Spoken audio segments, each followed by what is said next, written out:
Yes, that multi-to-multi connection and how that's a big part of just everyday living, but holistically and collectively as well. Next slide.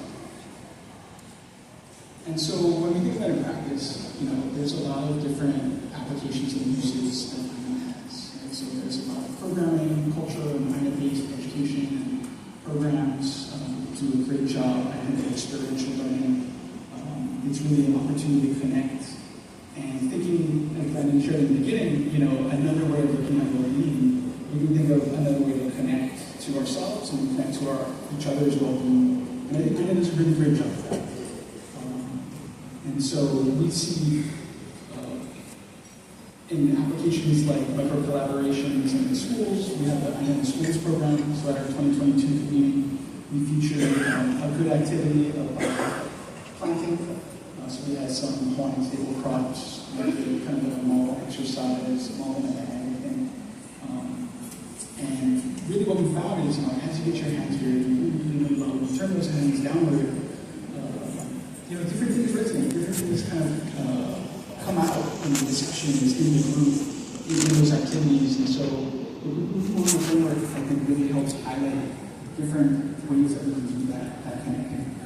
And I think as well, right? We think of restoration, conservation, more programming, and then about things like food systems, sustainability, climate resilience. And so it's another lens of which we see ourselves in our physical and natural environment. I also wanted to add another thing about individual, right? That we want the dimensions, have a large component of that individual that's at the center, to think as it relates outward. And so, in practice, connecting to Aina, right, with how busy things are and, how fast-paced everything gets.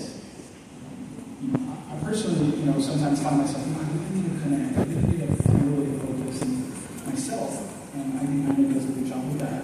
And so, whether that's like actually doing things, or even finding ways to connect, right? So, those are good practice, right? Observing and paying attention to our natural environment, and other ways that we can think of that practice.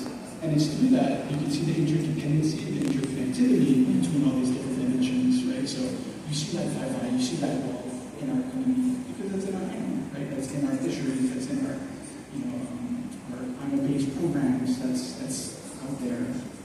And, I think that really is a large component. So we'll talk about Olivia, the next dimension. So Olivia, as Brandon said, right, literally defined